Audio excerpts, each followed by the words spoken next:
यादों और उसके दिमाग और दिल में जितनी भी चीजें हैं उन सबको एक रोबोट के अंदर ट्रांसफर करना चाहते हैं। जल्दी इनका एक्सपेरिमेंट पूरा हो जाता है। ये रोबोट के अंदर सोल्जर की यादों को, उसके दिल के एहसासों को डाल देते हैं और इसके बाद बैटरी से, करंट से उसे ऑन किया जाता है। इनका एक्सपेरिमेंट कामयाब हो चुका है। इसका मतलब ये है कि इन्होंने एक मरे हुए इंसान की यादों को, उसके दिमाग और दिल की हर एक चीज को एक मशीन, एक रोबोट के अंदर डाल दिया।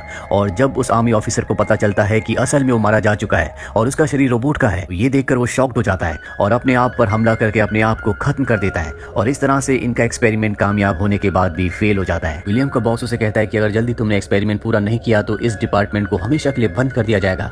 लेकिन विलियम और उसका दोस्त एड ऐसा नहीं चाहते। विलियम घर आता है जहां पर वो अपनी पत्नी और अपने बच्चों के साथ घूमने के लिए जाता है। दरअसल ये पिकनिक पर जा रहे होते हैं। रास्ते में बारिश होना शुरू हो जाती है। साथ ही इतनी अंधेरी रात में गाड़ी चलाना बहुत मुश्किल होता है और तभी बिजली एक पेड़ पर गिरती है, जिससे पेड़ टूटकर इनकी गाड़ी के ऊपर गिरता है। विलियम की पत्नी की वहीं पर मृत्यु हो जाती है। साथ ही गाड़ी का बैलेंस बिगड़ जाता है, जिससे गाड़ी पानी में गिर जाती है और विलियम के तीनों बच्चों की मृत्यु हो जाती है। विलियम ने आज रात को अपने पूरे परिवार को खो दिया। इस बात से विलियम टूट जाता है और जल्दी वो अपने आप को संभालता और अपने दोस्त एड को कॉल करता है, जो उसके साथ रिसर्च में काम करता है। वो एड से कहता है कि डेटा इकट्ठा करने वाली, यानी कि दिमाग से डेटा निकालने वाली मशीन को लेकर तुम जल्दी से जल्दी मेरे पास आ जाओ। वो एड को अपनी लोकेशन बताता है। एड जल्दी वहां पर पहुंच जाता है और जब वो वहां पर विलियम के परिवार की ऐसी हालत देखता है तो वो शॉक्ड हो जाता है। विलियम एड से कहता है कि मेरे पूरे परिवार के दिमाग से उनका डेटा निकाल लो। हालांकि एड को उसकी बात अच्छे से समझ नहीं आती, लेकिन एड उसके पूरे परिवार के दिमाग से उनका डेटा निकाल लेता है। ये दोनों अपनी लैब में आते हैं जहां पर ये काम करते हैं। वहां पर वो एड को बताता है कि मैं अपनी पूरी फैमिली के क्लोन्स बनाऊंगा, जिनके अंदर मैं उनकी यादें, उनके एहसास को डालूंगा। एड कहता है कि तुम गलती कर रहे हो। आज तक इस तरह का कोई भी एक्सपेरिमेंट कामयाब नहीं हुआ। वैसे भी क्लोन बनाने पर रिस्ट्रिक्शन है, सरकार इसकी इजाजत नहीं देती। लेकिन विलियम अपने परिवार को वापस हासिल करना चाहता है, इसीलिए एड से कहता है कि मुझे अपने पूरे परिवार के क्लोन्स बनाने होंगे, जिन्हें मैं हूबहू अपने परिवार की शक्ल दूंगा।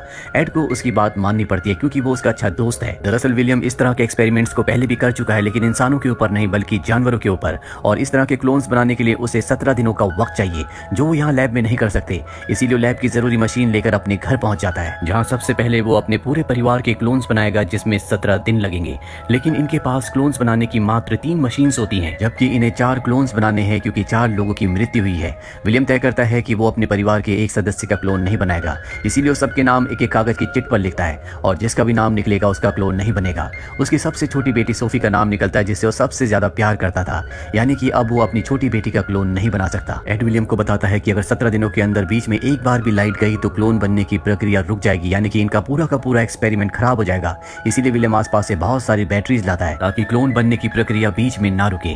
एड विलियम से पूछता है कि तुम अपने परिवार को क्या जवाब दोगे? उनके दिमाग में एक्सीडेंट की यादें होंगी, साथ ही तुम्हारी छोटी बेटी की भी। विलियम तय करता है कि वो अपने पूरे परिवार के दिमाग से एक्सीडेंट वाली रात की सारी यादों को मिटा देगा, साथ ही अपनी छोटी बेटी की यादों को भी। और अब वो इस पर काम करना शुरू कर देता है, जिस वजह से वो अपने ऑफिस नहीं जा पा रहा होता। एड जब ऑफिस जाता है तो उसका बॉस पूछता है कि विलियम कहाँ पर है। उसका ऑफिस आना बहुत जरूरी है क्योंकि अगर उसने अपने एक्सपेरिमेंट को पूरा नहीं किया तो हमारे डिपार्टमेंट को बंद कर दिया जाएगा। वहीं विलियम के बच्चों के स्कूल से टीचर घर पर आ जाते हैं क्योंकि वो कई दिनों से स्कूल नहीं जा रहे होते। साथ ही उसकी पत्नी के ऑफिस से भी कॉल आना शुरू हो जाते हैं। विलियम अपनी पत्नी के मोबाइल से सबको मैसेज कर देता है कि मैं अभी सिटी में नहीं हूँ, मैं छुट्टियों पर बाहर गई हूँ, जल्दी वापस आ जाऊंगी। और अब देखते देखते 17 दिन पूरे हो जाते हैं। एड विलियम के पास आता है क्योंकि आज वो दिन है जब सभी क्लोन्स को पानी से, यानी कि लिक्विड से बाहर निकालना है। लेकिन विलियम अब भी दुविधा में होता है। वो कहता है कि हो सकता है कि हमने किसी चीज को मिस कर दिया हो, मैं अब इस चीज के लिए तैयार नहीं हूँ। एड उसे समझाता है कि यही सही वक्त है क्लोन्स को बाहर निकालने का। अगर हमने देर की या एक दिन और रुके तो क्लोन्स खराब हो सकते हैं और इसके बाद ये सभी क्लोन्स को बाहर निकाल देते हैं। क्लोन्स एकदम से जिंदा होकर शॉक में आ सकते हैं, इसीलिए इन सबको 3 दिन के लिए बेहोश कर दिया जाता है। विलियम अपनी पत्नी के पास जाता है जो बेहोश होती है और जब वो उसके हाथ को टच करता है तो उसके दिमाग में जो यादें होती है, जो एहसास होते हैं, उससे मशीन का जो मीटर होता है वो अप डाउन होना शुरू हो जाता है, यानी कि उसकी पत्नी को बेहोशी की हालत में भी एहसास है।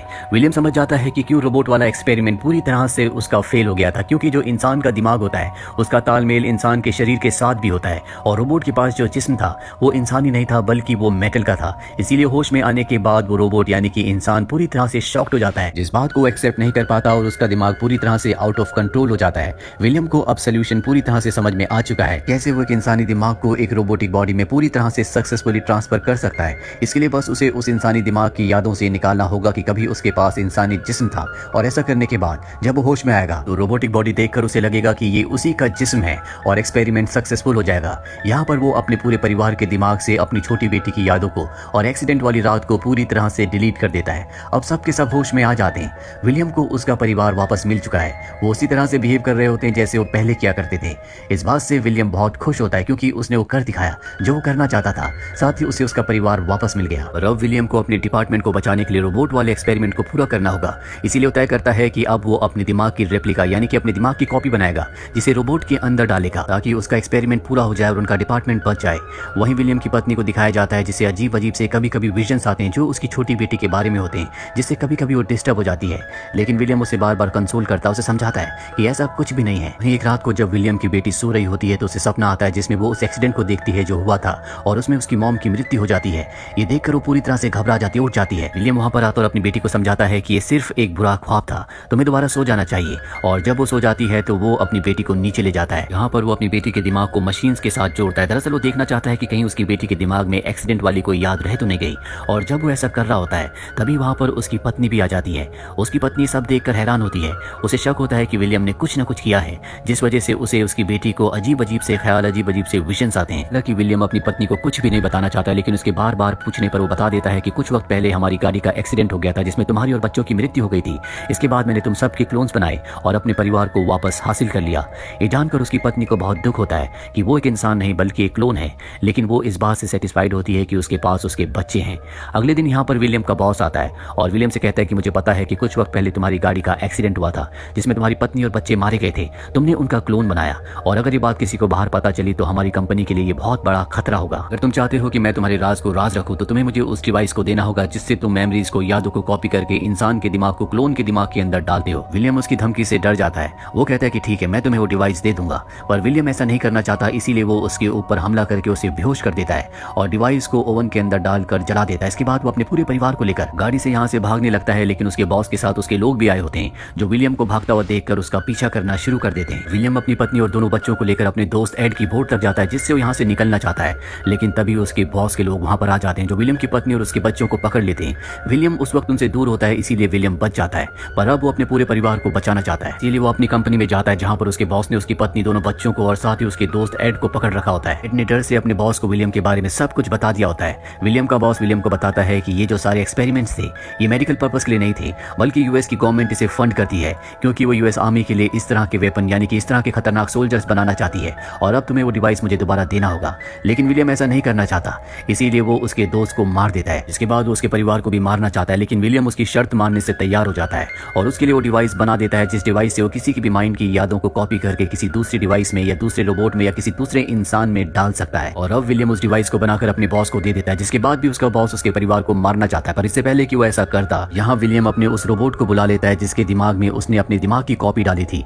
दरअसल रोबोट को विलियम अपने दिमाग से कंट्रोल कर सकता है। ये रोबोट बहुत ज्यादा खतरनाक होता है, इस पर गोलियों का भी कोई भी असर नहीं होता, इसीलिए विलियम के बॉस के सभी लोगों को मार देता है। विलियम को मौका मिल जाता है और वो अपने परिवार को लेकर यहाँ से भाग जाता है। अपने परिवार को बाहर गाड़ी में छोड़ने के बाद वो वापस अंदर आता है जहाँ पर वो देखता है कि उसका रोबोट उसके बॉस को मारने वाला होता है। दरअसल अब वो बहुत बुरी तरह से जख्मी है। विलियम अपने रोबोट को रोक लेता है। विलियम का बॉस कहता है कि मैं मरने वाला हूँ, लेकिन मेरे मरने के बाद भी मेरे लोग तुम्हें नहीं छोड़ेंगे क्योंकि वो तुम्हारे बारे में सब कुछ जानते हैं। विलियम कहता है कि मैं तुमसे एक डील करना चाहता हूँ, मैं अगले 17 दिनों में तुम्हारे क्लोन को बनाकर तुम्हें जिंदा कर दूंगा जिससे तुम्हें एक नई जिंदगी मिलेगी। इसके बाद तुम मेरे रोबोट के साथ मिलकर, जिसके अंदर मेरा ही दिमाग है, उन अमीर लोगों के क्लोन बना सकते हो जो मरने वाले हैं, जिससे तुम बहुत अमीर आदमी बन सकते हो। लेकिन इसके बदले तुम्हें मुझे और मेरे परिवार को हमेशा के लिए छोड़ना होगा। तुम्हारे आदमी कभी मेरे परिवार का और मेरा पीछा नहीं करेंगे। विलियम का बॉस विलियम से कहता है कि जल्दी मिलेंगे, यानी कि उसने इस डील को एक्सेप्ट कर लिया है और अब विलियम उसका क्लोन बनाने के लिए जाता है। लेकिन उसका रोबोट कहता है कि तुमने मुझे एक नई जिंदगी दी है, ये काम मैं कर दूंगा, तुम अपने परिवार के साथ यहाँ से निकल जाओ। विलियम अपने परिवार के साथ इस जगह से निकल जाता है। वो अपने परिवार के साथ अब समंदर के किनारे रहता है जैसा कि वो हमेशा से चाहता था। वो अपने परिवार के साथ खुश है। वहीं कुछ समय बाद विलियम के बॉस को दिखाया जाता है जो कि अब जिंदा हो चुका है, यानी कि वो एक क्लोन है और विलियम के बनाए हुए रोबोट के साथ मिलकर काम करता है। ये उन अमीर लोगों के क्लोन्स बनाते हैं जो मरने वाले हैं और इस तरह से बहुत सारे पैसे कमाते हैं। वहीं हमें विलियम को दिखाया जाता है जिसने अपनी छोटी बेटी के क्लोन को भी बना लिया है और इस तरह से अब वो अपने पूरे परिवार के साथ खुश है। इसी के साथ ये फिल्म, ये कहानी यहीं पर खत्म